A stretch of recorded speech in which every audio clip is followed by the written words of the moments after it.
It started with an idea. What people think was impulsive was actually forged far before the 2023 signups came out. In 2022, the Duddy basketball team had their hearts broken in the finals. Last year, lost in the finals. Some guy like Josh. He was there. He wasn't there. But it was his team. It's a hard topic. Me, Duddy, Owen, Dante. Heartfelt. With a roster consisting of Dante Mangiafico, Evan Robbins, Matthew Duddy, and Owen Boucher, these four constructed the foundation for the Timberland Rec lineup. Faces like Ryan Delaney and Josh Einsiedel were picked up and perhaps tampered with to join the start of a super team.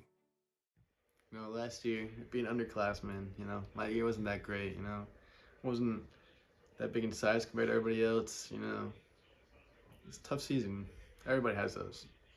Timberland taking this chance, picking me, couldn't be more thankful. It's a great season. My career bloomed. My skill blossomed. It's a great year. In the draft, the front office drafted 3 freshmen, Ariane, Rivas, and David. Now the hard part was trying to get the go-ahead from the commissioner.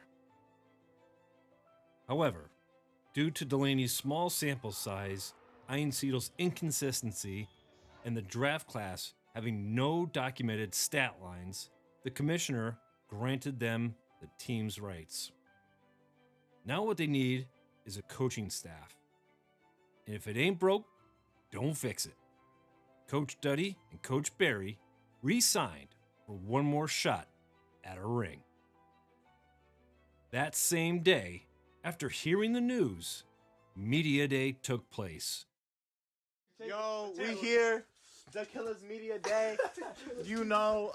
My boy can't shoot, but he wears number 30. Me? Bro, you're wearing number 30.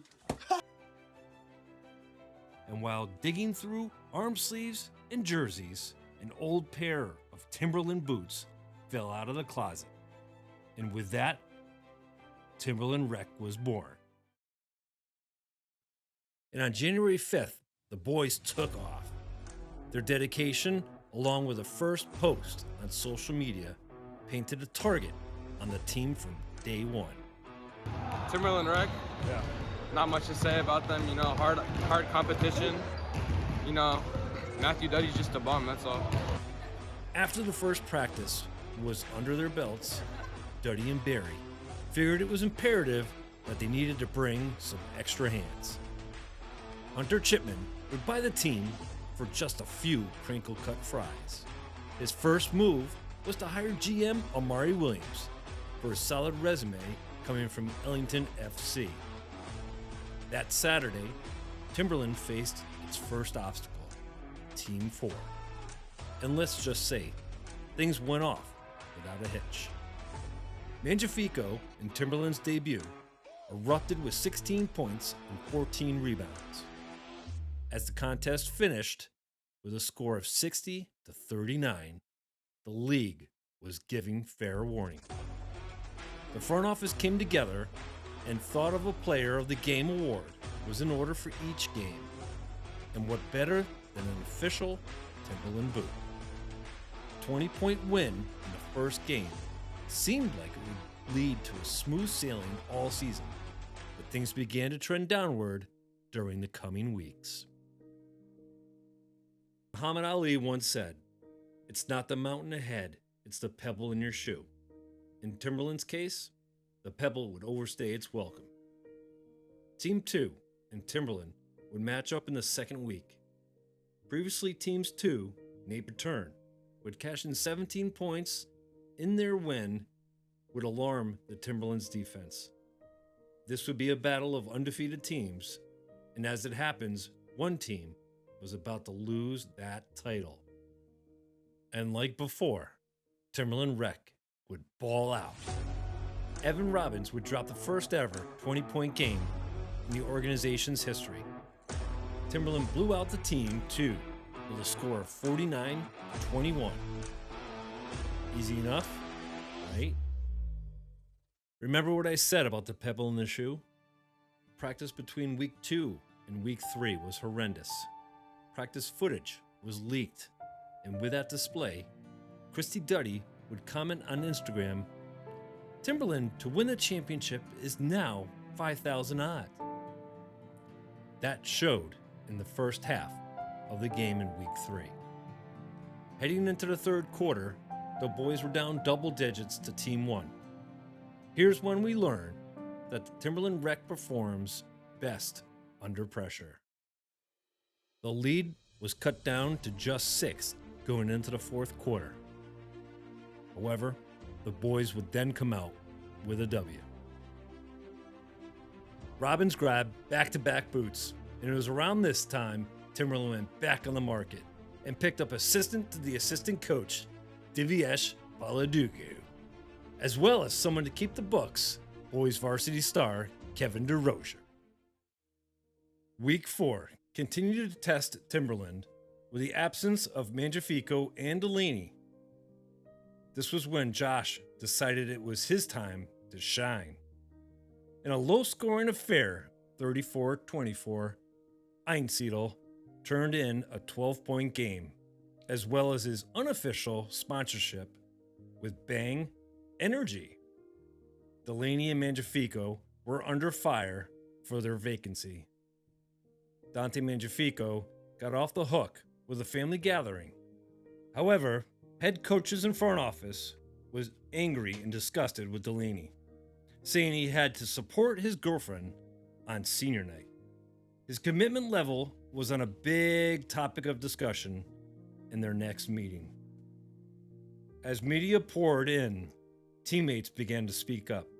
Ryan only missed one game for us all year, and at times throughout the season, it felt like he wasn't there mentally, so it felt like he missed more of like 3 to 4 in all the practices.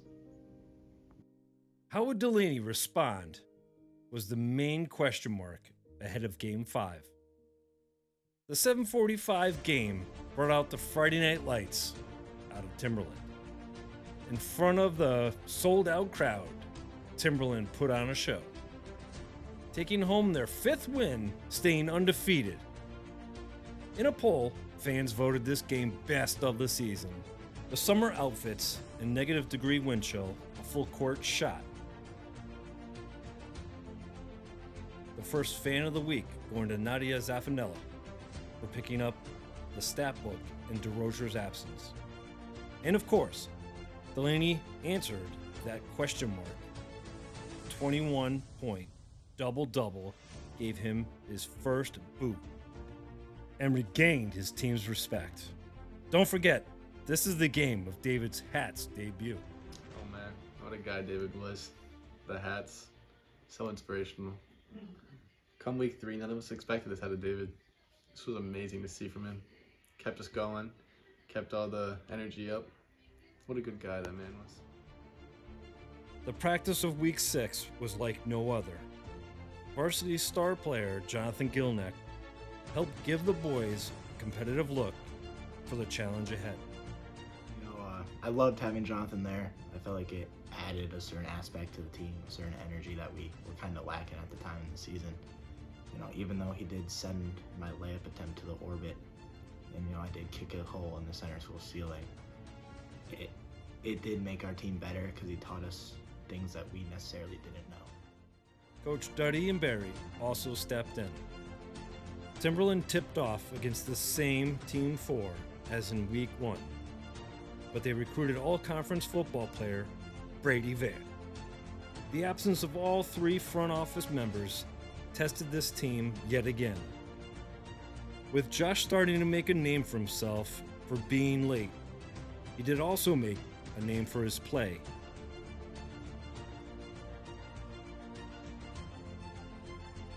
In the tightest game so far for Timberland, capped off a 5-point win over Team 4. Oh, and Brady Vale scored for the wrong team. Matt Dunny was a bright spot in Week 7. A 13-point and 10-assist game helped them cruise over Team 2. Ariane grabbed the league's attention with his flawless tip-off record. Ariane His work ethic was unmatched. In practice, he'd get up his shots. Coaches are talking, or any free time he got. No water. He didn't get a single sip of water. You want to know why? Because he was cooking. He was getting his work in. Rivas continued his success with a huge game on the glass, and the boys were ready for the last regular season game. Ahead of Week 8, Robbins stood at 97 points, leading the team. Delaney with 82, Mangiafico 59, just trailed behind him. The boys decided they would go out in fashion by winning 1-point game against Team 5. Robbins became the first ever 100-point scorer, paying homage to his EMS Wildcat past. However, Mangiafico took home the boot to cap off the undefeated season. With a first-round bye, Timberland got the news they were getting another rematch. Heading into the playoffs, Timberland understood this would be the hardest game yet. Number one plan, stop Hoffman. Once the game started, this plan did not help. A 12-2 run to open up the Team 5 lead. Timberland closed the margin heading into the second quarter. However, in quarter 2, Timberland was held to its lowest points in a quarter only, putting in one score. The halftime speech was nothing but momentum. Timberland Rec is a second half team. O'Shea came up big with a huge 3-point shot, and Robbins tied it up with one of his own. After a layup or two, Timberland had the lead and began to get fouled. And after 32 minutes of regulation time, Timberland was moving on. 25 hours and 15 minutes later, Timberland tipped off one last time. Let's just say they picked up right where they left off. Rivas crashed in with 2 big-time mid-range shots to open up the game, and the rest of the roster followed his lead. Ending the first quarter 17-4.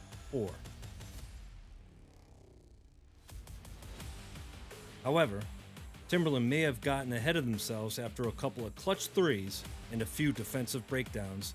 Team 5 clawed their way back into the game. Slowly they started to come back closer and closer. I started to get 2 fouls, 3 fouls, had to get taken out. It started to get bad. Their motivation was at a high for Dabrowski's team going into the second half. The corner 3 by Josh, clutch layups by Robbins and Dante gave them some breathing room. Team 5 kept trying to fight its way back into the game, but every time Timberland clapped back. And after 10 games, 40 quarters, 2 playoff wins, and 1 celebration later, Timberland were Rec basketball champions.